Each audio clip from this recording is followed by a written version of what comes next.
Salam dan bahagia anak-anak kelas 3. Nah, di video kali ini kita akan belajar dari tema 7, subtema 2, yaitu perkembangan teknologi produksi sandang. Nah, jadi dalam video pembelajaran kali ini kita akan belajar tentang kalimat utama dan isi setiap paragraf. Kemudian kita juga akan belajar tentang kekayaan kebudayaan, yaitu salah satunya tentang kain adat. Lalu kita juga akan belajar mengenal bagaimana sikap untuk saling menghargai perbedaan.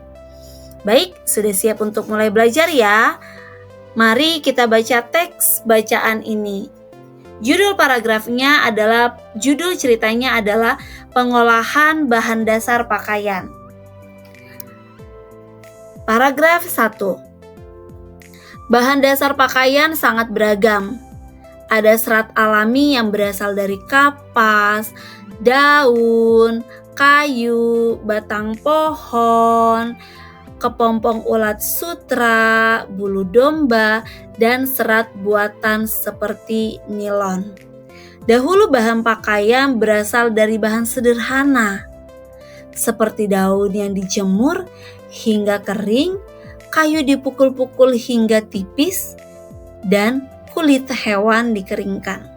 Paragraf kedua. Pengolahan bahan pakaian sekarang ini telah dilakukan dengan mesin canggih dari pengolahan bahan dasar, pemintalan, dan penenunan. Dahulu proses pengolahan bahan dasar, pemintalan, dan penenunan menggunakan alat tradisional dan tenaga manusia.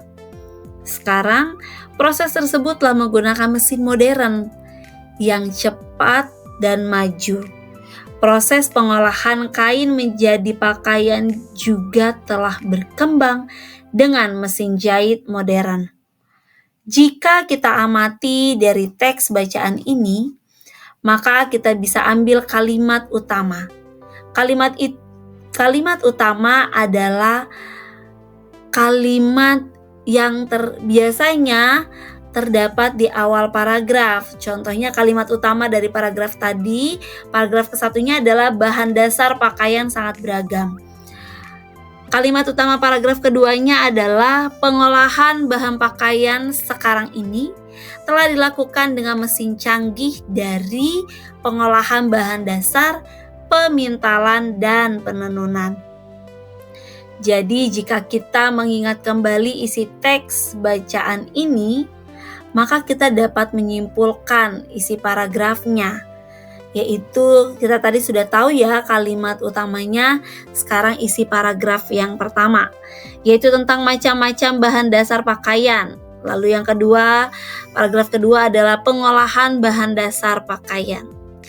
Jadi dari kumpulan kalimat utama dan isi setiap paragraf dapat disimpulkan isi dari teks bacaan tersebut adalah bahan dasar pakaian dan pengolahannya.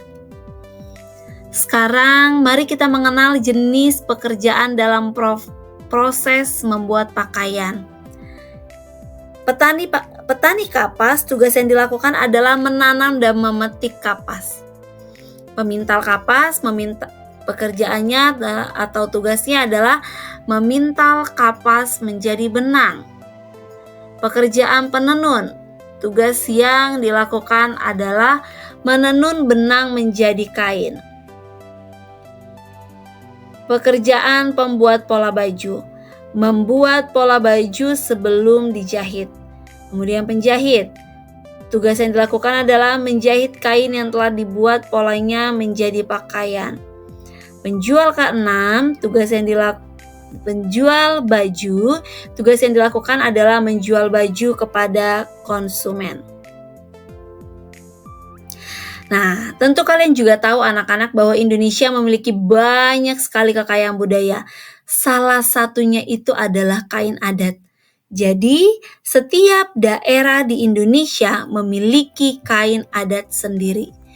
Contohnya nih, kain songket. Itu berasal dari Melayu Minangkabau.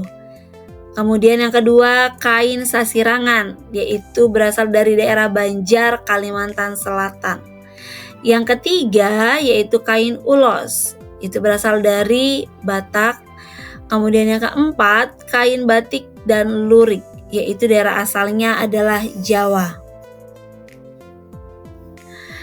Dalam kehidupan sehari-hari, kita sering menemui perbedaan dengan orang lain. Misalnya perbedaan kesukaan makanan, cara berpakaian, warna kesukaan, hobi, tempat tinggal, dan lain-lain.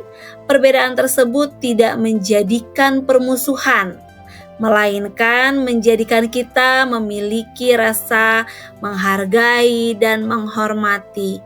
Rasa tenggang rasa juga harus dikembangkan dalam menyikapi perbedaan. Nah, lalu apa saja ya manfaatnya jika kita saling menghargai?